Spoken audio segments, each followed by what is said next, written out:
오전 햇살이 흐린 창문을 통해 낡은 마룻바닥으로 번져 내려왔습니다. 은주는 상복을 벗어 거리장 한쪽에 조심스레 걸어두고 깊게 숨을 들이켰죠. 삼배 냄새와 오래된 나무 냄새가 섞여 집안을 메우고 있었어요. 아버지 장례를 막 끝낸 다음 날이었고 이 집은 이제 사실상 빈집이 되었습니다. 어머니가 요양원으로 들어간 뒤로 창문은 제대로 열린 적이 없었고 먼지는 얇은 비단처럼 가구 위에 내려앉아 있었죠. 은주는 고무장갑을 끼고 마른 걸레로 장롱 위를 훑다가 문득 벽장 구석 상자에 시선이 멈췄습니다. 갈색 종이 테이프가 여기저기 떨어져 나간 눅눅한 종이 상자, 손글씨로 흐릿하게 겨울 이불 잡동산이라고 적혀 있었어요. 그 글씨는 어머니의 필체였습니다. 둥글게 눌러 쓰던 습관이 고스란히 남아 있었죠. 어디서부터 시작해야 하나. 은주는 혼잣말을 흘리며 상자를 끌어냈습니다. 테이프를 떼자마자 곰팡이 섞인 먼지 냄새가 훅 올라왔고 그녀는 재채기를 연달아 했어요. 안에는 목도리, 오래된 손난로, 손때 묻은 수첩, 그리고 작은 검정색 녹음기가 들어 있었습니다. 카세트 테이프를 꽂는 방식의 낡은 포켓 녹음기였죠. 겉면은 기스가 많았고 스피커 그릴 은군데군데 눌려 있었습니다. 은주는 기계가 아직 작동할지 궁금해 버튼을 눌러보았지만 전혀 반응이 없었어요. 무의식적으로 뒷면을 열어보니 오래된 건전지 2개가 끼워져 있었습니다. 건전지는 녹이 슬어져 있었지만 주변에 있던 리모컨의 새 건전지를 빼어 조심스레 갈아 끼웠죠. 딸깍하고 전원이 들어오는 소리가 미세하게 났습니다. 은주는 잠시 망설이다가 재생 버튼을 눌렀어요. 처음엔 희미한 백색 잡음만 흘렀습니다. 테이프가 삐걱거리며 돌아가는 소리가 낮게 깔렸고 낡은 기계 특유의 바스락거림이 방안을 메웠죠. 그때 아주 낮고 떨리는 여성의 숨소리가 들렸습니다. 은주는 본능적으로 등을 곧게 세웠어요. 숨소리 뒤에 간신히 말을 붙잡는 듯한 목소리가 이어졌습니다. 딸아. 그 한 단어가 방의 온도를 바꿔놓았습니다. 은주의 손끝이 얼어붙었고 심장이 2번 크게 뛰었죠. 테이프 속 목소리는 젊었습니다. 은주가 기억하던 거칠고 짧은 어머니의 말투가 아니었어요.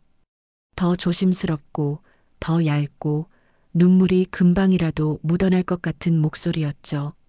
은주는 녹음기를 쥔 손에 힘을 주었습니다. 목소리는 이어졌습니다. 그날 널 살리려다 엄마가. 말끝이 끊기고 잡음이 섞였습니다. 은주는 무의식적으로 되감기 버튼을 눌렀고 다시 재생을 눌렀어요. 같은 호흡, 같은 떨림, 같은 단어가 반복되다가 다음 트랙처럼 갑자기 소리가 뛰었습니다. 방 안은 정적과 잡음이 번갈아 오갔고 은주는 자신도 모르게 의자 대신 마룻바닥에 주저앉았죠. 그녀는 어릴 때부터 어머니가 자신을 밀어냈다고 느끼며 컸습니다. 가정통신문에 도장이 필요할 때, 학부모 상담일에, 수학여행 준비물 살 때, 어머니는 늘 바쁘거나 몸이 아프거나 아무 말 없이 장독대 뒤에 숨어 있었어요. 은주는 그 침묵을 무심함으로 기억하고 있었습니다. 그 무심함은 한평생 가슴 위에 돌처럼 얹혀 있었죠. 설마. 은주는 작게 중얼거렸습니다. 녹음기는 더 이상 말을 이어주지 않았고 다시 잡음만 굴러나왔어요. 그녀는 얼른 테이프를 꺼내 햇살에 비쳤습니다. 연필로 작게 적힌 글씨 하나가 보였죠. 봄 은주에게. 그 필체도 어머니의 것이었습니다. 봄이라 적은 글자 위에 손이 떨린 듯 점들이 찍혀 있었죠. 은주는 서랍을 열어 작은 수첩을 꺼냈습니다. 장례 기간 동안 메모해둔 친척 연락처, 요양원 원무과 번호, 주민센터 담당자 이름, 어머니가 다니던 교회, 권사 전화번호 같은 것들이 빼곡했어요. 그녀는 수첩 한쪽 공백에 녹음기봄 은주에게라고 적었습니다. 글씨는 단단했지만 손끝은 계속 떨렸습니다. 그때 휴대전화가 울렸어요. 요양원 간호사의 번호였습니다. 여보세요. 은주님, 어머님 밤새 조금 불안정하셨어요. 새벽에 깨서 테이프라고 계속 말씀하시더라고요. 혹시 집에 그런 게 있으신가요? 네, 방금 찾았어요. 은주의 목소리는 스스로도 놀랄 만큼 차분했습니다. 간호사는 어머니가 오늘 오후에는 진정되셨다며 시간 있을 때 들러달라고 부탁했어요. 통화를 끊자마자 은주는 녹음기를 다시 손에 쥐었습니다. 가슴께에서 따뜻한 체온과 차가운 금속의 감촉이 부딪혀 묘한 감정이 올라왔죠. 정오 무렵 은주는 창문을 활짝 열었습니다. 차가운 겨울 공기가 방 안으로 밀려들며 먼지 내음을 쓸어갔어요. 기계식 시계의 똑딱거림과 멀리 골목 어귀에서 들려오는 떡볶이 트럭의 경적 소리가 겹쳤습니다. 은주는 부엌으로 가 주전자에 물을 올리고 낡은 주방 서랍에서 유리컵을 하나 꺼냈어요. 컵 바닥엔 미세한 물때가 얼룩처럼 남아 있었죠. 그녀는 뜨거운 물을 붓고 티백 하나를 우려내며 창밖을 바라봤습니다. 맞은편 집 마당의 감나무엔 마른 잎만 남아 있었고 줄에 걸린 고무장갑이 바람에 뒤집혔다가 되돌아오기를 반복했어요. 사소한 풍경들이 이상하게 또렷했습니다. 모든 것이 마지막인 듯 또렷했죠. 차를 반쯤 마시고 은주는 가방을 챙겼습니다. 수첩, 펜, 지갑, 손수건, 그리고 녹음기. 문을 나서기 전 그녀는 거실을 둘러보고 한 번 더 숨을 고르며 불을 껐습니다. 계단을 내려가 골목으로 들어서자 오래된 포장마차가 문을 열 준비를 하고 있었죠. 할머니 주인장이 은주를 보자 고개를 끄덕였습니다. 상가가 끝났구먼. 은주는 짧게 고개를 숙였어요. 말은 더 이어지지 않았습니다. 사람들은 나름의 방식으로 애도를 나누고 그 말없는 인사가 때로는 가장 안전한 위로가 되었죠. 지하철역으로 가는 길, 은주는 수첩을 펼쳐 병원 이름을 다시 확인했습니다. 어머니가 젊은 시절 일했다던, 그리고 자신이 태어났을지도 모른다고 어렴풋이 전해 들었던 작은 산부인과 그 병원은 지금 존재하지 않을 수도 있었습니다. 그렇더라도 그녀는 가봐야 했죠. 테이프 속 한 문장을 확인하려면 반드시 시작점으로 돌아가야 했습니다. 요양원에 도착하자 프런트 데스크의 TV에서는 점심 뉴스가 흘러나오고 있었어요. 복도에는 겨울 햇살이 길게 드리워져 바닥에 반짝이는 왁스층을 길게 빛나게 했죠. 은주는 안내를 받아 어머니의 병실로 걸어갔습니다. 문을 두드리고 들어서자 어머니는 침대 머리맡에 반쯤 기대 누워 창밖을 바라보고 있었습니다. 얇은 회색 카디건이 어깨를 타고 내려가 있었고 머리칼은 희고 부드럽게 말려 있었죠. 어머니는 은주를 바라보았지만 눈동자가 낯선 곳을 헤매듯 살짝 흔들렸습니다. 엄마. 은주는 조용히 인사를 건넸습니다. 어머니는 대답하지 않았고 대신 손가락으로 허공을 천천히 그었습니다. 그 동작은 마치 테이프를 더듬는 것처럼 느렸죠. 은주는 가방에서 녹음기를 꺼내 침대 옆 작은 탁자 위에 올렸습니다.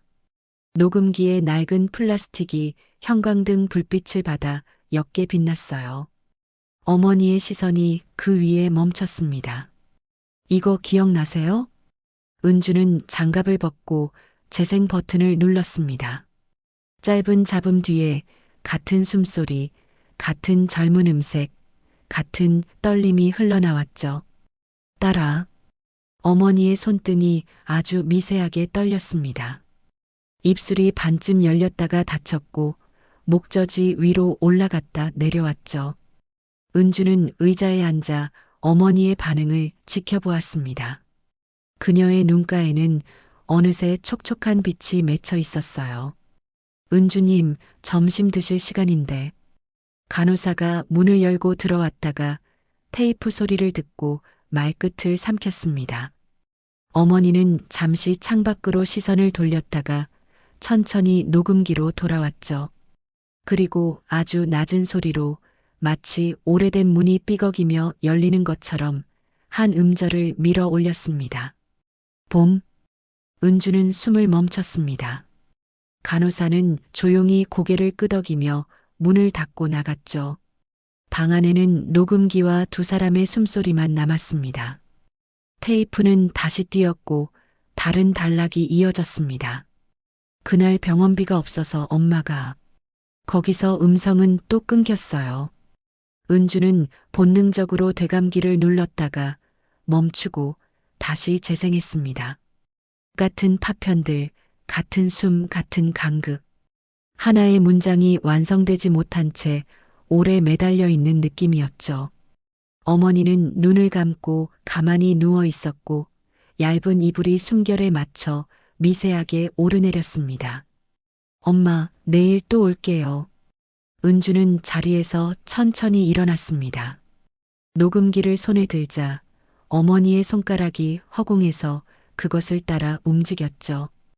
은주는 탁자 위에 그대로 두었습니다. 혹시 밤사이 어머니가 기억의 문턱을 더듬다 다시 그 목소리를 찾아갈지 몰랐으니까요. 병실 문을 나서며 은주는 복도 끝 창가에서 환자 가족들이 슬리퍼 소리를 내며 오가는 모습을 스쳐보았습니다. 누군가는 막 울음을 삼키고 있었고 누군가는 뜨거운 국물이 담긴 도시락을 받아들고 있었죠. 삶과 병과 돌봄의 냄새가 한꺼번에 섞여 복도를 흘렀습니다. 밖으로 나오자 공기는 더 차가워져 있었어요. 하늘은 창백했고 건물 옆 가로수에는 까치가 한두 마리 앉아 머리를 긁고 있었습니다. 은주는 양손을 주머니에 넣고 천천히 걸었죠. 발밑에서 마른 은행잎이 바스락거렸습니다. 사거리 신호등이 깜빡이며 바뀌었고 사람들은 무심하게 흐르듯 지나갔어요. 그때 그녀의 머릿속에서 한 문장이 또렷이 떠올랐습니다. 엄마가. 문장 뒤는 빈칸이었지만 은주는 그 빈칸이 더는 공백만은 아니라는 걸 느꼈습니다. 거기에 무엇인가가 오고 있었어요. 봄이라는 이름의 계절이 아주 느리게 그러나 확실히. 은주는 핸드폰을 꺼내 메모장에 병원 이름, 요양원 면담 요청, 주민센터 구자료, 열람 신청 같은 목록을 적었습니다. 목록 맨 위에는 한 줄이 새로 올라갔죠. 테이프의 진실 확인 당시 간호사 수소문. 손끝이 다시 떨렸지만 이번 떨림은 두려움보다 결심에 가까웠습니다. 신호가 바뀌자 은주는 발걸음을 옮겼습니다. 그녀는 이제 돌아가지 않으려 했습니다. 기억의 가장 깊은 어둠까지 끝까지 갈 작정이었죠. 그리고 그 어둠 끝에서 처음으로 어머니의 얼굴을 똑바로 마주보게 될지도 모른다고 조심스럽게 믿기 시작했습니다. 은주는 그날 저녁 집에 돌아오자마자 요양원에서의 대화를 머릿속에서 지워내지 못했습니다. 테이프 병원비. 짧은 단어들이 머릿속에서 자꾸만 이어지려다 끊어졌습니다. 그녀는 거실 한가운데 상을 펴고 녹음기와 수첩을 올려두었습니다. 테이프를 수십 번 돌려 들어봤지만 이어질 것 같던 문장은 언제나 그 지점에서 멈췄죠. 그날 병원비가 없어서 이후의 소리는 희미한 잡음뿐이었습니다. 은주는 손끝으로 테이프를 만지며 속삭였어요. 그 병원이 어딜까? 그녀는 수첩을 뒤적이다가 오래전 어머니가 입버릇처럼 했던 말을 떠올렸습니다. 은주야, 너 태어날 때 눈이 너무 빨리 떠졌단다. 그래서 의사 선생님이 깜짝 놀라셨지. 그 말을 할 때마다 어머니는 어딘가 미묘한 미소를 지었고 그 뒤엔 항상 짧은 침묵이 따라왔습니다. 그 기억이 지금은 이상하게 불편했습니다. 은주는 다음 날 아침 일찍 구청으로 향했습니다. 주민센터 옆 복지과 건물은 오래된 석고 냄새가 났고 복도 끝에서 서류철을 정리하던 젊은 공무원이 그녀를 맞았습니다. 1980년대 출생 관련 의료 기록이나 출생신고 내역 열람 가능한가요? 직원은 잠시 머뭇거리더니 컴퓨터를 몇 번 두드렸습니다. 그 시절 자료는 대부분 폐기되거나 마이크로필름으로만 남아 있습니다. 확인은 가능하겠지만 시간이 좀 걸릴 거예요. 은주는 고개를 끄덕였습니다. 기다릴게요. 서류 확인을 기다리는 동안 그녀는 복도 창가에 기대 서 있었습니다. 밖에서는 겨울 햇살이 빌딩 유리창을 비추며 반사됐고 어린이집 아이들의 노래소리가 희미하게 들려왔죠. 그 소리를 듣자 이상하게도 마음이 저릿했습니다. 7살 때 어머니가 학교 발표회에 오지 않던 날이 떠올랐습니다. 그날 무대 위에서 친구들의 엄마들이 카메라를 들고 웃을 때 은주는 무심히 창문 밖으로 눈을 돌렸죠. 그런 기억들이 다시금 밀려오며 녹음기 속 음성이 마음 한쪽을 흔들어 놓았습니다. 잠시 후 직원이 낡은 마이크로필름 뭉치를 들고 나왔습니다. 그 시절 산부인과는 3군데뿐이에요. 여기 기록엔 성심의원 이름이 보이네요. 다만 현재는 폐업 상태로 확인됩니다. 혹시 주소는요? 직원은 낡은 지도 이미지를 모니터에 띄웠습니다. 지도 위에 희미하게 남산 아래길 47-3이라는 주소가 보였어요. 은주는 메모지에 그 주소를 적으며 짧게 숨을 들이켰습니다. 남산 아래 어릴 적 소풍을 갔던 그 길이 떠올랐죠. 그날 오후 은주는 오래된 내비게이션 앱을 켜고 그곳으로 향했습니다.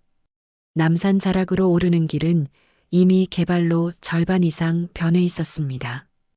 카페와 외국인 게스트하우스 사이 낮은 언덕길 모퉁이에 낡은 건물 하나가 남아 있었어요. 성심의원이라는 간판은 녹이 슬어 글자가 반쯤 지워졌고 철제 셔터에는 페인트로 매매 문의 금지라는 문구가 덧칠돼 있었습니다. 그녀는 철문 앞에서 한참을 서 있었습니다. 바람이 불 때마다 낙엽이 구르는 소리가 들렸죠. 문득 맞은편 골목에서 작은 분식집 간판이 눈에 들어왔습니다. 남산분식 30년 전통. 은주는 문을 밀고 들어갔습니다.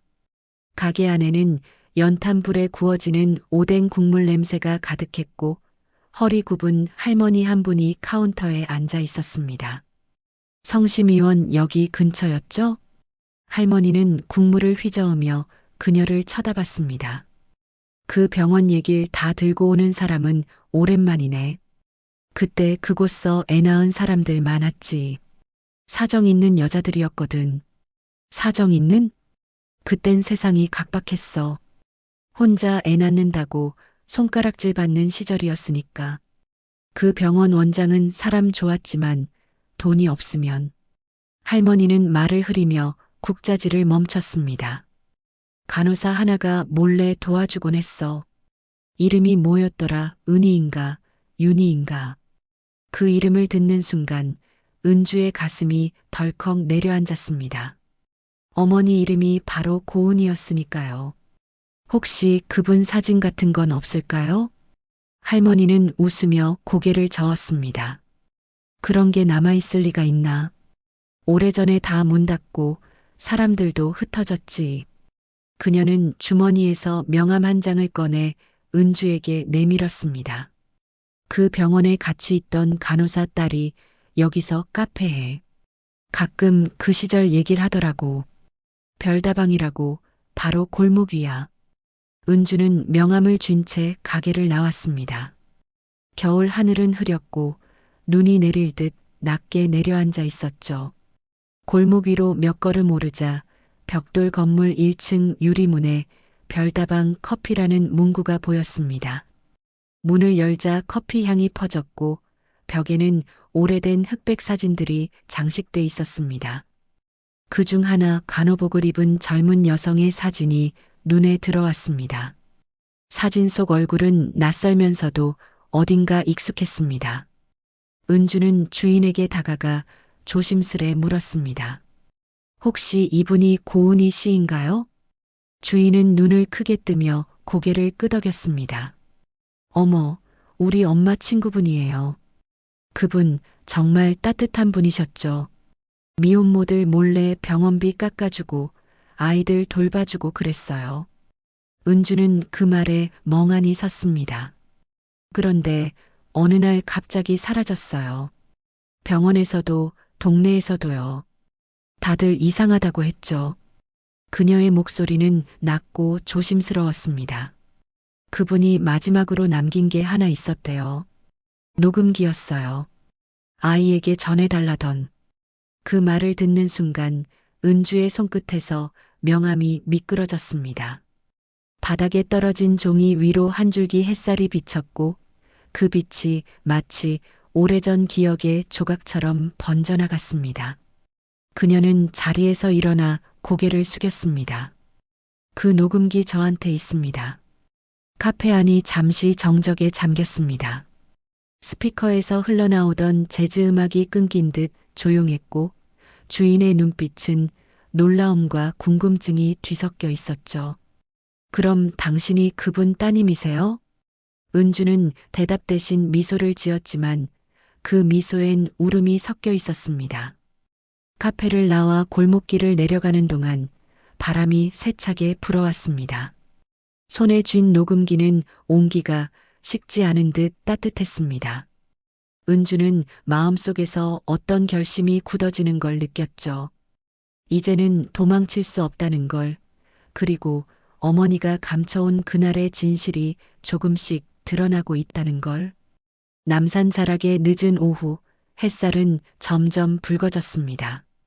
그녀는 길모퉁이에서 멈춰 하늘을 올려다보며 속삭였습니다. 엄마, 이제 제가 찾아갈게요. 다음 날 아침 은주는 거의 뜬 눈으로 밤을 보냈습니다. 창문 밖으로는 겨울비가 내리고 있었고 빗방울이 유리창을 타고 느릿하게 흘러내렸죠. 그녀는 식탁 위에 녹음기를 올려두고 물 한 잔을 마셨습니다. 손끝이 여전히 차가웠습니다. 카페에서 들은 말이 머리를 떠나지 않았습니다. 그분이 마지막으로 남긴 게 녹음기였어요. 아이에게 전해달라고 했죠. 그 말이 계속 되뇌어졌습니다. 은주는 녹음기를 가방에 넣고 외투를 걸쳤습니다. 이제 단순한 추억이 아닌 생생한 과거로 걸어 들어갈 차례였죠. 버스를 타고 남산 아래로 향하는 길, 창밖으로는 회색빛 도시가 천천히 뒤로 밀려갔습니다. 도로 옆에 쌓인 눈더미, 사람들의 두꺼운 목도리, 간판에 매달린 성탄 장식들이 흐릿하게 스쳐갔어요. 버스는 구도심 골목에 멈췄습니다. 은주는 그곳에서 내리며 우산을 폈습니다. 비는 점점 굵어지고 있었습니다. 그녀는 어제 들른 분식집을 지나 다시 그 골목의 끝으로 걸어갔죠. 성심이원 건물 앞은 여전히 적막했습니다. 철문은 녹이 슬어 있었고 유리창 너머로는 오래된 침대 프레임과 깨진 유리 조각만 보였어요. 그녀는 철문 틈으로 손전등을 비춰보았습니다. 벽 한쪽에 입원실이라고 쓰인 표지판이 희미하게 걸려 있었죠. 시간이 멈춘 듯한 공간이었습니다. 그 순간 등 뒤에서 누군가의 목소리가 들렸습니다. 거기 들어가면 안 돼요. 은주는 깜짝 놀라 돌아섰습니다. 우산 아래에는 남루한 외투를 걸친 중년 남자가 서 있었습니다. 그의 얼굴에는 세월의 흔적이 짙었고 눈빛에는 낯선 경계심이 묻어났습니다. 저 혹시 여기서 일하셨나요? 남자는 고개를 저으며 담배를 꺼냈습니다. 예전의 관리인이었죠. 지금은 아무도 안 와요. 여긴 폐건물이니까. 그는 잠시 은주를 훑어보더니 낮은 목소리로 물었습니다. 혹시 누굴 찾으러 오셨나요? 네, 어머니요. 여기서 일하셨던 간호사였습니다. 이름은 고은이에요. 그 이름이 입에서 흘러나오자 남자의 표정이 잠시 굳어졌습니다. 그는 담배를 손끝에 걸고 바람 맞은 벽 쪽을 바라보았습니다. 고은이 그 이름 오랜만이네요. 은주는 숨을 삼켰습니다. 기억하시나요? 남자는 고개를 끄덕였습니다. 그분 참 조용했어요. 환자들한테는 친절했는데 이상하게 늘 불안해 보였죠. 그날 이후로 병원이 한동안 시끄러웠어요. 그날이라면 무슨 날이죠? 남자는 대답 대신 잠시 침묵했습니다. 아이가 태어났어요. 미혼 여성이었는데 남자가 병원비를 내지 않고 사라졌죠. 그 여자 간호사 고은희 씨가 그 아이를 대신 돌봤어요. 하지만 그는 말을 끝내지 못했습니다. 하지만 다음 날 두 사람 다 사라졌어요. 아이랑 그 간호사. 은주의 머리가 순간 멍해졌습니다. 비소리가 갑자기 커진 듯 느껴졌습니다. 그 아이 이름은요? 기록엔 안 남았어요. 그땐 그런 일이 흔했거든요. 남자는 담배를 비벼 끄며 말했다. 하지만 기억나요. 그날 밤 병원 뒤편 쓰레기통 옆에 뭔가 쌓인 걸 봤어요. 담요에 쌓인 아기였어요. 그리고 그 위에 녹음기가 있었죠. 은주의 심장이 멎은 듯 멈췄습니다. 그녀는 녹음기를 가방에서 꺼내 보여주었습니다. 이거 맞나요? 남자의 눈이 커졌습니다. 그게 아직도 남아 있었네요. 비가 더 세차게 쏟아졌습니다. 남자는 잠시 하늘을 올려다보다가 낮은 목소리로 덧붙였습니다. 그날 이후 병원은 조사도 받았지만 기록은 다 사라졌어요. 원장도 떠나고 간호사들도 흩어졌죠. 그 간호사분 아마 무슨 이유가 있었을 겁니다. 은주는 잠시 눈을 감았습니다. 어머니가 왜 그토록 녹음기를 남겼는지 퍼즐의 조각이 조금씩 맞춰지고 있었습니다. 그녀는 남자에게 감사 인사를 건네고 건물 뒤편으로 걸어갔습니다. 좁은 골목길 끝 낡은 담벼락 아래에 작은 수로가 있었습니다. 비가 그 위로 떨어지며 파문을 만들었죠. 그녀는 발끝으로 조심스럽게 그 자리를 밟았습니다. 그곳이 바로 어머니가 아기를 남겼다는 장소일지도 몰랐습니다. 은주는 무릎을 꿇고 물길을 바라봤습니다. 그 순간 다시금 녹음기를 꺼내 버튼을 눌렀습니다. 잡음이 섞인 테이프 속에서 이번엔 조금 더 길게 음성이 흘러나왔습니다. 그날 밤 난 아무것도 할 수 없었어. 아이를 품고 있었지만 세상은 우리를 받아주지 않았어. 용서해줘. 정말로. 은주는 손으로 입을 가렸습니다. 눈물이 빗물과 함께 흘러내렸습니다. 그녀는 그 자리에 한참을 앉아 있었습니다. 기억이 선명해질수록 세상이 멀어지는 듯 했습니다. 비는 그치지 않았고 그녀의 외투는 이미 젖어 있었습니다. 그때 휴대전화가 울렸습니다. 요양원에서 걸려온 번호였습니다. 은주님, 큰일이에요. 어머님 상태가 급격히 나빠지셨어요. 지금 오실 수 있나요? 그녀는 숨을 고르며 일어섰습니다. 금방 갈게요. 우산도 없이 달려내려가는 은주의 머리 위로 비가 쏟아졌습니다. 도시의 불빛이 번지고 젖은 도로 위에 네온 사인이 뒤섞였습니다. 그녀는 그 속에서 한 가지 생각만 되뇌었습니다. 엄마, 아직 가지 마세요. 아직 물어봐야 할 게 있어요. 남산을 내려오는 계단 끝, 그녀의 손에는 녹음기가 여전히 쥐어져 있었습니다. 그 작은 기계가 이제 단순한 물건이 아니라 어머니의 마지막 심장이 되어 뛰고 있는 듯 했죠. 그날 밤 서울의 비는 좀처럼 멈추지 않았습니다. 요양원 복도는 비 냄새와 약 냄새가 뒤섞여 있었습니다. 은주는 젖은 머리카락을 아무렇게나 쓸어 넘기며 급하게 달려왔습니다. 신발에서 물이 뚝뚝 떨어졌고 코트 끝자락은 이미 무거워져 있었죠. 간호사가 놀란 얼굴로 달려왔습니다. 은주님, 어머님이 잠시 의식을 잃으셨다가 방금 눈을 뜨셨어요. 의사 선생님이 안정을 취하라고 하셨습니다. 은주는 숨을 몰아쉬며 고개를 끄덕였습니다. 심장이 귀 밑에서 요동쳤습니다. 그녀는 문을 밀고 병실 안으로 들어갔습니다. 어머니는 반쯤 일어난 채로 누워 있었습니다. 창가 쪽엔 희미한 새벽빛이 비쳐 들어오고 있었죠. 산소호흡기의 호스가 천천히 오르내렸고 기계에서 일정한 리듬의 소리가 들려왔습니다. 은주는 천천히 의자에 앉았습니다. 엄마, 저 왔어요.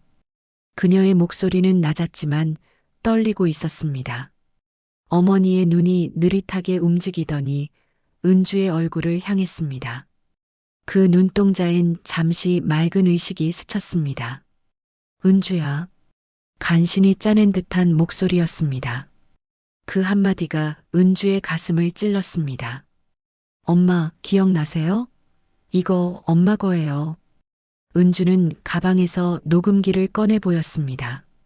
그녀의 손이 떨려서 버튼을 누르기가 힘들었습니다. 딸아, 그날 널 살리려다. 익숙한 목소리가 다시 병실을 채웠습니다. 어머니의 눈꺼풀이 떨렸고 손가락이 미세하게 흔들렸습니다. 은주는 손을 잡았습니다. 그 손은 작고 깃털처럼 가벼웠습니다. 엄마, 제가 병원 다녀왔어요. 성심의원이요. 거기서 엄마 이름 들었어요. 은주의 목소리가 점점 높아졌습니다. 그날 무슨 일이 있었던 거예요? 왜 나를 두고 떠나셨어요? 어머니의 입술이 움직였지만 목소리는 거의 들리지 않았습니다. 은주는 귀를 가까이 가져갔습니다. 그날 그 남자가 말이 끝나지 못했습니다. 산소호흡기의 소리가 약간 빨라졌고 간호사가 서둘러 들어와 손목의 수치를 확인했습니다. 은주님, 조금만 물러서 주세요.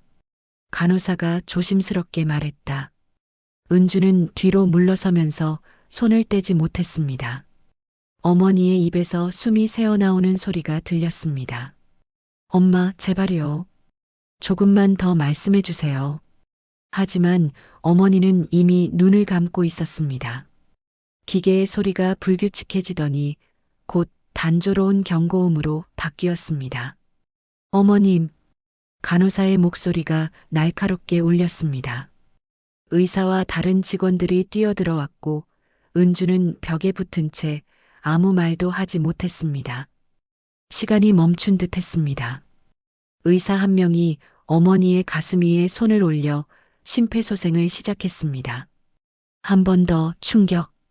기계음과 함께 몸이 미세하게 들썩였고 은주의 눈가에 눈물이 고였습니다. 그만하세요. 의사가 고개를 저었습니다. 모든 소리가 멎었습니다. 은주는 그대로 주저앉았습니다. 손바닥 위에는 여전히 어머니의 체온이 남아 있었습니다. 간호사 한 명이 담요를 덮었고 조용히 방을 정리하기 시작했습니다. 누군가가 유족분, 잠시 나가 계시죠? 라고 말했지만 은주는 들리지 않았습니다. 그녀는 담요 끝을 살짝 걷고 어머니의 얼굴을 바라봤습니다. 마치 오랜 잠에 빠진 사람처럼 고요했습니다. 엄마. 그녀의 목소리는 거의 들리지 않았습니다. 그녀는 가방에서 녹음기를 꺼내 다시 재생 버튼을 눌렀습니다. 잡음이 섞인 목소리가 병실에 퍼졌습니다. 그날 미안해. 그 사람은 떠났고 널 살리려면. 음성은 거기서 끊겼습니다. 그녀는 녹음기를 가슴에 꼭 안았습니다. 왜 그랬어요, 엄마? 왜 그 한마디를 끝까지 하지 않으셨어요? 그녀의 속마음이 쏟아져 나왔습니다. 잠시 후 간호사가 조용히 다가와 봉투 하나를 건넸습니다. 이건 어머님이 돌아가시기 전에 맡기신 거예요. 은주님께 전해달라고 하셨습니다. 봉투는 누렇게 변색돼 있었고 손끝이 닿자 종이가 부서질 듯 약했습니다. 봉투를 열자 한 장의 사진과 편지가 들어 있었습니다. 사진에는 젊은 어머니가 아이를 안고 병원 복도에 서 있었습니다. 아기 얼굴은 흐릿했지만 그 작은 코와 눈매는 낯설지 않았습니다. 편지에는 짧은 글귀가 적혀 있었죠. 은주야, 그날 널 남긴 게 아니라 살리려던 거야. 내가 가진 전부는 그 녹음기 뿐이었어. 언젠가 내가 듣게 된다면 엄마를 미워하지 말아줘. 은주는 손으로 입을 가렸습니다. 편지 위로 눈물이 떨어져 글씨가 번졌습니다. 엄마. 그녀의 어깨가 떨렸습니다. 간호사는 조용히 나가며 문을 닫았습니다. 병실엔 은주와 어머니 그리고 녹음기만 남았습니다. 몇 시간이 흘렀습니다. 은주는 병원 앞 벤치에 앉아 있었습니다. 비는 그쳤지만 하늘은 여전히 흐렸습니다. 그녀는 손에 쥔 녹음기를 바라보며 중얼거렸습니다. 이제 엄마가 무슨 마음이었는지 조금 알 것 같아요. 그러나 그 말 뒤에 이어진 침묵은 길고 깊었습니다. 그때 휴대전화가 울렸습니다. 화면엔 낯선 번호가 떠 있었습니다. 여보세요? 혹시 고은희 씨 따님이신가요? 낮고 조심스러운 남자의 목소리였습니다. 네, 그런데요. 저는 성심의원 원장의 아들입니다. 어머님이 제 아버지에게 남긴 편지가 하나 더 있습니다. 직접 전해드리고 싶습니다. 은주는 숨을 삼켰습니다. 지금 어디 계세요? 병원 근처입니다. 혹시 오늘 만나주실 수 있나요? 그녀는 손에 쥔 녹음기를 바라봤습니다. 어머니의 목소리가 아직 따뜻하게 남아있는 듯 했습니다. 네, 꼭 만나야 할 것 같아요. 그녀는 조용히 자리에서 일어났습니다. 하늘의 구름이 천천히 흘러가고 그 사이로 희미한 햇살이 비쳤습니다. 은주는 눈을 감고 잠시 숨을 고르며 속으로 말했다. 엄마, 이제 당신의 이야기를 끝까지 들을게요. 그녀의 눈가엔 눈물과 함께 미묘한 미소가 번졌습니다. 그리고 녹음기를 가방 속에 넣은 채 천천히 발걸음을 옮겼습니다. 요양원을 나온 은주의 손에는 아직도 봉투의 감촉이 남아 있었습니다. 그 종이의 결이 마치 어머니의 주름 같은 온기를 머금고 있었죠. 그녀는 병원 앞 횡단보도에 멈춰 섰습니다. 빨간 신호등이 깜빡였지만 마음은 이미 달리고 있었습니다. 성심의원 원장의 아들. 그 이름만으로도 오래 묻혀있던 과거가 다시 깨어나는 기분이었어요. 그녀는 문자로 받은 주소를 따라 오래된 주택가로 향했습니다. 남산 아래의 좁은 골목길, 벽에 낙서가 그려진 콘크리트 담장, 그리고 그 끝에 서 있는 낡은 2층 주택. 문 앞에는 이재훈이라는 작은 명패가 걸려 있었습니다. 은주는 초인종을 눌렀습니다. 잠시 후 문이 열렸고 60대 중반쯤 되어 보이는 남자가 조심스레 얼굴을 내밀었습니다. 고은희 씨 따님이시죠? 은주는 고개를 끄덕였습니다. 네. 저 편지가 있다고 하셔서요. 남자는 그녀를 집 안으로 안내했습니다. 좁은 거실 한쪽에는 오래된 의료 서적과 사진이 빽빽히 놓여 있었습니다. 그는 낡은 서류철 하나를 꺼내 식탁 위에 올렸습니다. 이건 아버지가 돌아가시기 전에 제게 남긴 겁니다. 언젠가 고은희 씨 가족이 찾아오면 전해줘라고 하셨죠. 그는 봉투를 내밀었습니다. 그 봉투는 은주가 받은 어머니의 편지보다 더 오래된 듯 종이 끝이 누렇게 발해 있었어요. 은주는 떨리는 손으로 봉투를 열었습니다. 편지의 첫 문장은 단숨에 그녀의 숨을 멎게 만들었습니다. 은희 씨, 그날의 일을 잊을 수 없습니다. 아이는 살렸지만 우리는 모두 죄인이 되었군요. 편지는 오래된 만년필 글씨로 빼곡히 써내려가 있었습니다. 그날 밤 병원에 도착한 미혼모는 심한 출혈로 쓰러졌고 병원엔 수술비를 낼 돈이 없었다고 했습니다. 의사는 자신이 잠시 병원비를 대신 내겠다고 했지만 원장은 단호히 거절했죠. 불법 출산은 허락할 수 없어. 경찰에 신고하자. 하지만 간호사였던 고은이는 몰래 산모를 수술실로 데려갔고 아이를 세상에 나오게 했습니다. 산모는 결국 숨을 거두었고 그 아기가 바로. 편지는 거기서 끊겼습니다. 은주의 손끝이 떨렸습니다. 그 아기가 저였다는 거죠? 이재호는 고개를 천천히 끄덕였습니다. 아버지 기록에 따르면 산모가 돌아가시기 직전 이 아이만은 살려달라고 하셨답니다. 당시 고은희 씨는 그 부탁을 듣고 아기를 자신의 딸로 신고했어요.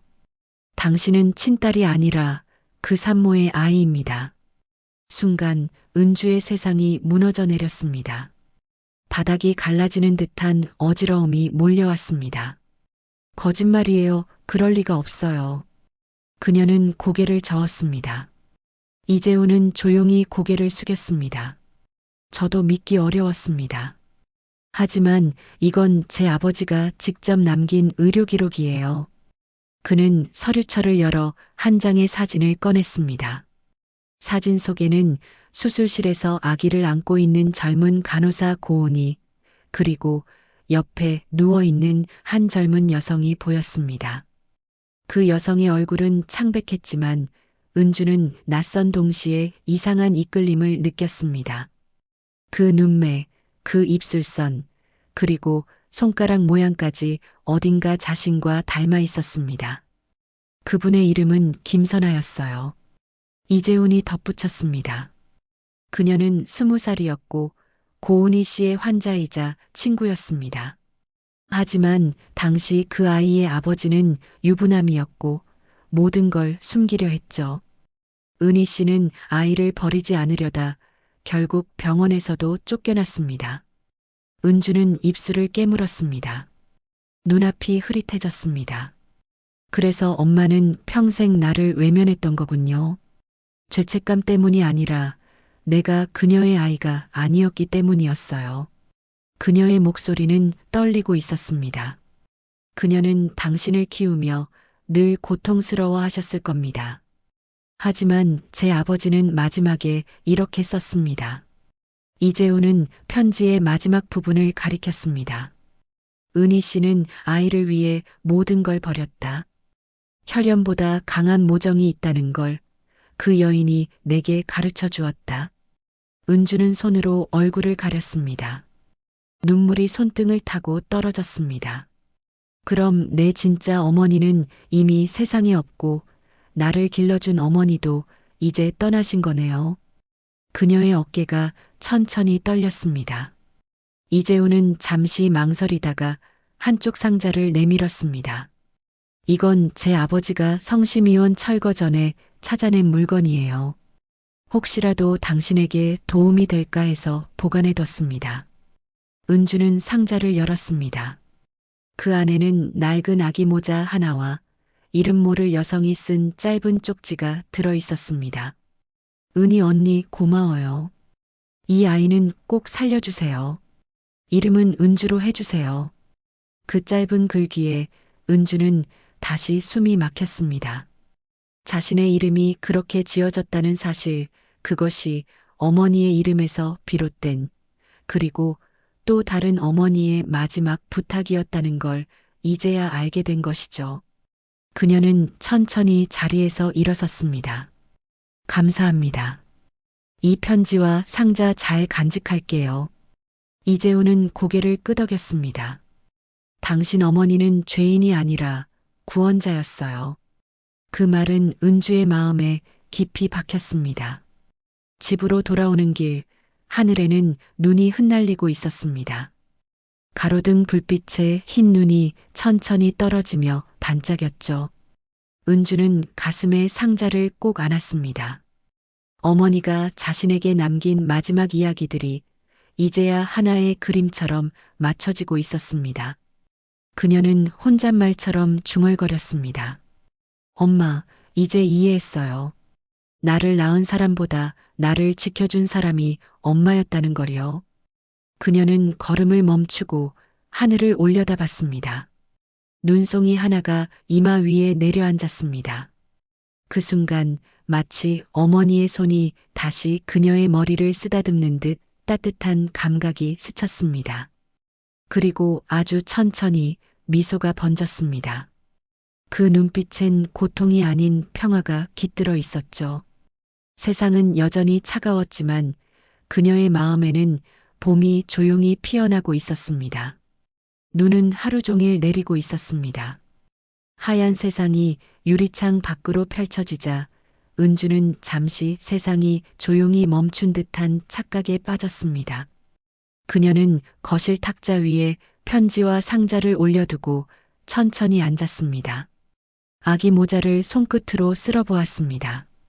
작은 털실이 낡아 부드럽게 풀리고 있었지만 그 속에는 온기가 남아 있었죠. 그건 어머니가 지켜낸 사랑의 흔적이자 자신이 세상에 존재한다는 증거였습니다. 은주는 편지를 다시 펼쳤습니다. 혈연보다 강한 모정이 있다. 그 문장을 입술로 되뇌는 순간 가슴이 먹먹해졌습니다. 자신을 낳은 사람보다 자신을 길러준 어머니의 손이 훨씬 더 오래 남아 있었다는 사실이 새삼스럽게 와닿았어요.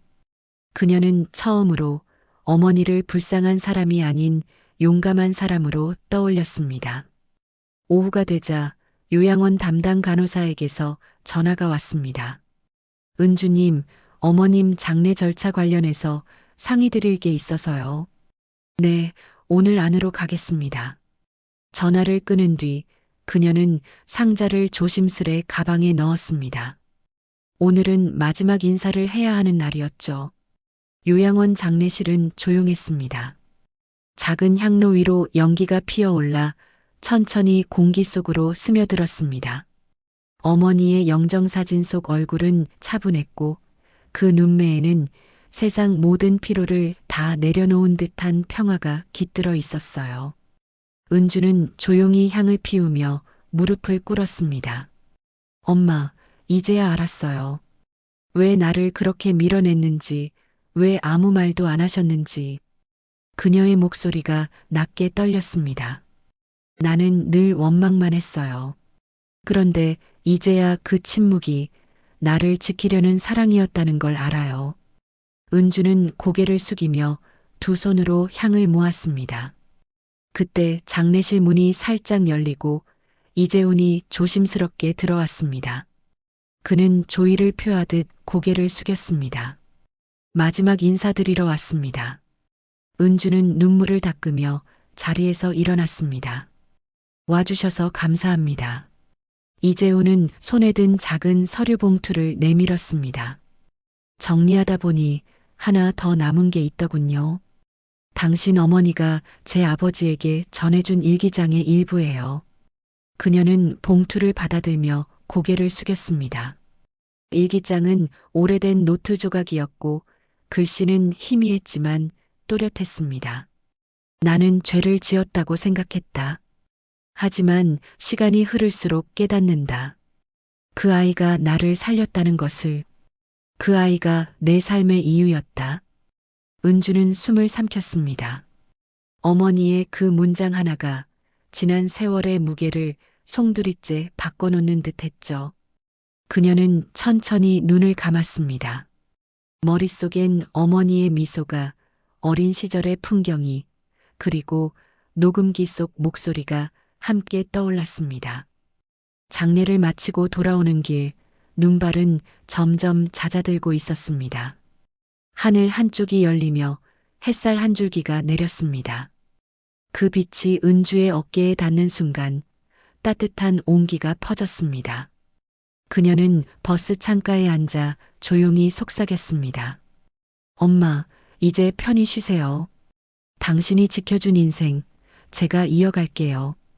버스는 느릿하게 움직였고 창밖의 세상은 눈부신 하얀 빛으로 물들어갔습니다. 그녀는 가방에서 녹음기를 꺼내 이어폰을 꽂았습니다. 테이프는 끝을 향해 돌고 있었고 마지막 남은 숨소리가 들려왔습니다. 사랑한다, 내 딸. 은주는 그 말에 미소를 지었습니다. 눈물이 흐르면서도 웃음이 번졌죠. 그녀는 창밖을 바라보며 눈을 감았습니다. 세상은 여전히 추웠지만 마음속에는 봄의 기척이 고요히 피어오르고 있었습니다. 그날 밤 그녀는 오랜만에 숙면에 들었습니다. 꿈속에서 어머니가 젊은 시절의 모습으로 서 있었습니다.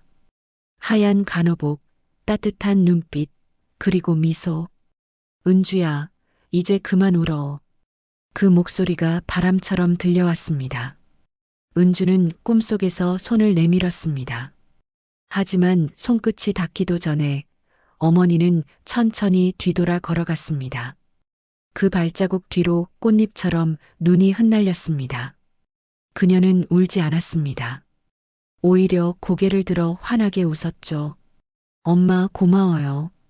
그 순간 꿈속의 하늘이 눈부신 빛으로 물들었습니다. 그리고 그 빛은 현실로 이어져 아침 햇살이 창문 너머로 쏟아졌습니다. 은주는 눈을 뜨며 속삭였습니다. 이제 정말 괜찮아요. 그녀의 얼굴에는 평온한 미소가 떠올라 있었습니다. 긴 어둠의 시간은 끝나고 드디어 그녀의 마음에도 새하얀 새날이 피어났습니다. 겨울의 끝자락, 공기가 묘하게 따뜻해지고 있었습니다. 그날 아침 은주는 유리창에 손끝을 대고 한참을 서 있었습니다. 밤새 내린 눈이 녹아 흘러내리며 창문에 얇은 물길을 만들고 있었죠.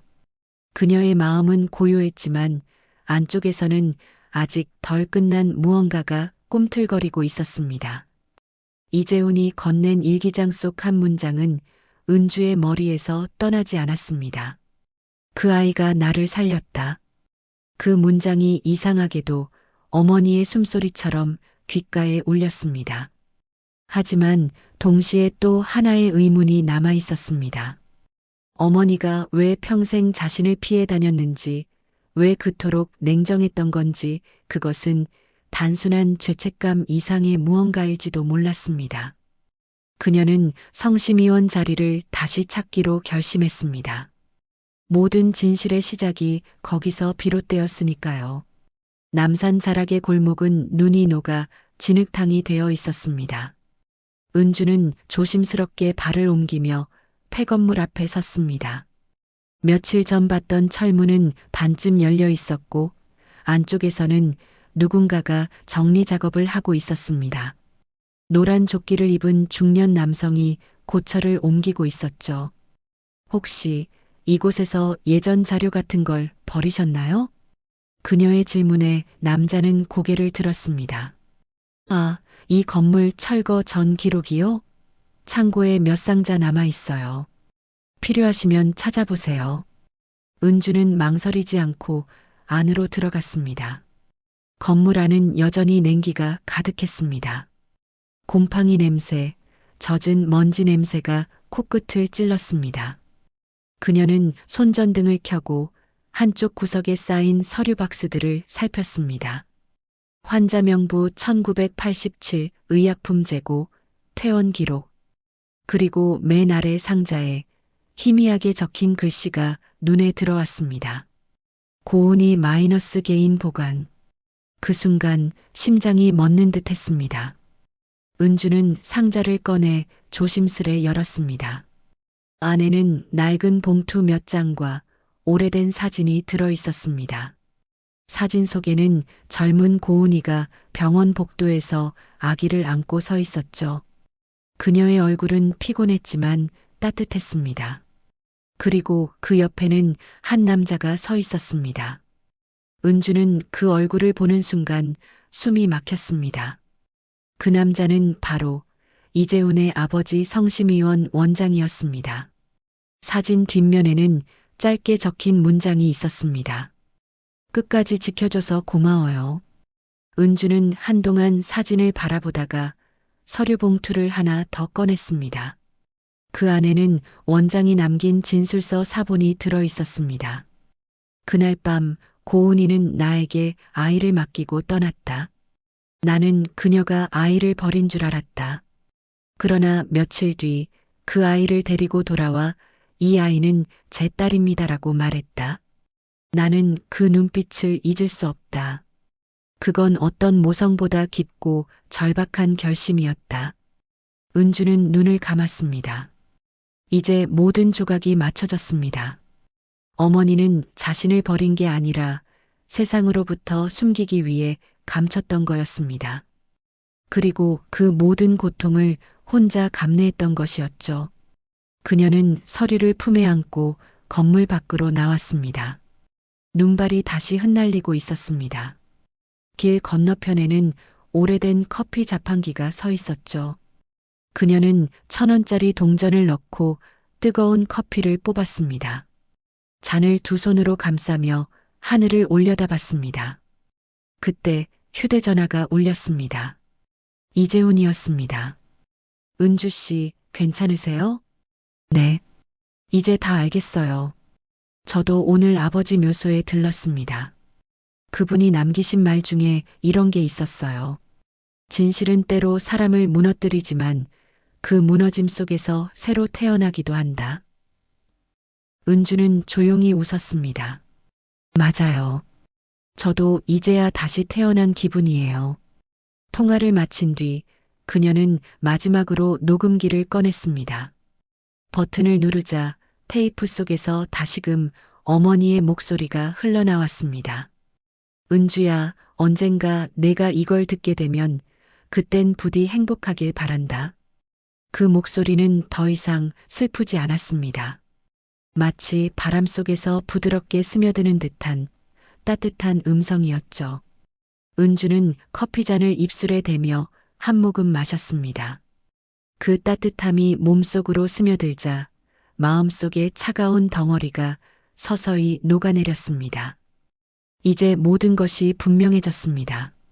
그녀가 평생 찾고자 했던 건 진실이 아니라 이해였다는 걸.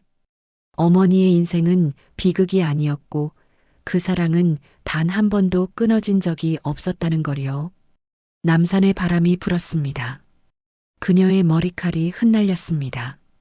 멀리서 까치 한 마리가 날아올라 전깃줄 위에 앉았습니다. 그 순간 은주는 마음속으로 속삭였습니다. 엄마, 이제 당신의 비밀을 다 품었어요. 이제 저도 용서할게요. 그리고 나 자신도요. 그녀의 눈가에서 눈물이 천천히 떨어졌습니다. 하지만 이번엔 슬픔이 아닌 따뜻한 해방의 눈물이었습니다. 그날 오래된 병원은 마지막 철거를 앞두고 있었습니다. 철거 트럭이 골목을 천천히 들어왔고 은주는 뒤돌아보지 않았습니다.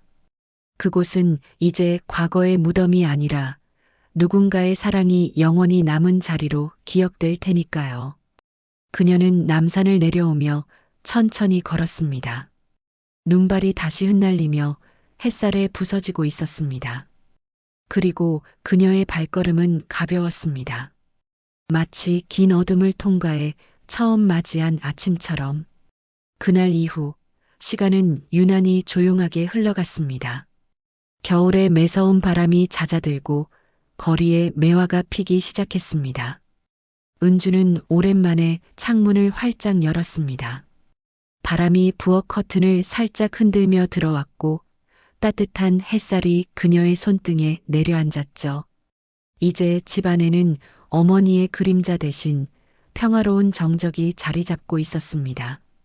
녹음기, 편지, 그리고 아기 모자, 그 세 가지는 여전히 거실 책장 위에 놓여 있었지만 이제 그것들은 고통의 상징이 아니라 사랑의 증거로 남아 있었습니다. 은주는 요양원에서 받은 서류를 정리해 작게 접어 나무함에 넣었습니다. 그녀는 무심히 속삭였죠. 엄마, 나 오늘 그 일기 다 읽었어요. 그 안에서 당신의 손끝 냄새가 났어요. 그녀의 목소리엔 더 이상 떨림이 없었습니다. 그저 담담하게 마치 오랜 기다림 끝에 다시 봄을 맞은 사람처럼 말했죠. 점심 무렵 현관문 초인종이 울렸습니다. 문을 열자 이재훈이 서 있었습니다. 그는 손에 흰 카네이션 한 송이를 들고 있었습니다. 어머님 제사날이라 드리고 싶었습니다. 은주는 미소 지었습니다. 고맙습니다. 어머니가 좋아하셨을 거예요. 그들은 함께 거실에 앉아 잠시 말없이 향을 피웠습니다. 연기가 천천히 피어올라 창문 틈으로 스며들었습니다. 그 후로 생각을 많이 했습니다. 이재훈이 조심스럽게 입을 열었습니다. 제 아버지와 당신 어머니가 저지른 일들이 비극 같지만 어쩌면 그들은 그 시대가 허락하지 않았던 인간다움을 지켜낸 거였을지도 모르겠어요. 은주는 고개를 끄덕였습니다. 맞아요. 저는 이제야 어머니의 선택이 이해돼요. 누군가를 지키는 일은 늘 옳은 방향만 있는 게 아니니까요. 그녀의 말에 이재훈은 잠시 고개를 숙였습니다. 당신 이야기를 글로 남기면 좋겠어요. 당신 어머니처럼 사랑을 숨기고 살아가는 사람들이 분명 있을 테니까요. 그 제안은 은주의 마음에 조용히 파문을 일으켰습니다. 그녀는 창밖을 바라봤습니다. 햇살이 골목 끝을 따뜻하게 감싸고 있었습니다. 그래요. 어머니의 이야기를 써볼게요. 누군가의 고통이 아니라 용기의 이야기로. 그녀의 눈빛이 단단해졌습니다. 며칠 뒤 은주는 책상 앞에 앉아 원고지를 펼쳤습니다. 첫 줄에 천천히 펜을 올렸습니다. 엄마의 마지막 녹음기 한 여인의 고백, 그리고 한 딸의 용서에 대하여. 글씨가 흔들리지 않았습니다. 펜 끝이 종이를 스칠 때마다 오래된 상처들이 조용히 봉합되는 듯한 기분이 들었죠. 시간이 흐르고 그 이야기는 인생 수필관이라는 유튜브 오디오북 시리즈로 제작되었습니다. 화면엔 은주의 나레이션이 흘러나왔습니다. 그녀는 죄인이 아니었습니다. 사랑하는 이가 세상에서 외면받을 때 그 사랑을 지켜낸 사람일 뿐이었습니다. 영상이 업로드된 지 일주일도 안 되어 조회수는 100만을 넘었습니다. 댓글창엔 우리 엄마 생각나요. 끝까지 눈물 흘렸어요. 같은 글들이 가득 달렸습니다. 은주는 모니터를 바라보며 조용히 웃었습니다. 그날 밤 그녀는 책상 위에 녹음기를 올려놓았습니다. 손끝으로 재생 버튼을 눌렀습니다. 잡음 뒤로 들려오는 어머니의 마지막 음성. 사랑한다, 내 딸. 그 짧은 한마디가 방 안을 따뜻하게 채웠습니다. 은주는 눈을 감고 고개를 끄덕였습니다. 저도요, 엄마. 나도 사랑해요. 그녀는 조용히 창문을 열었습니다. 밤 공기 속에서 봄의 냄새가 났습니다. 멀리서 종달새의 울음이 들려왔고 달빛이 부드럽게 그녀의 얼굴을 비췄습니다. 은주는 창문 앞에서 속삭였습니다. 이제 정말 괜찮아요. 당신이 남긴 목소리로 나는 다시 살아갈게요. 그녀는 녹음기를 꺼내 조심스레 서랍 속에 넣었습니다. 이제 그건 슬픔의 물건이 아니라 다시 일어서는 힘의 상징이었죠. 방 안은 고요했지만 그녀의 마음은 따뜻했습니다. 모든 것이 제자리를 찾아가고 있었습니다. 이튿날 아침 은주는 새하얀 블라우스를 입고 문을 나섰습니다. 햇살이 밝게 내리쬐었고 매화 향이 골목길을 가득 메웠습니다. 그녀는 하늘을 올려다보며 미소 지었습니다.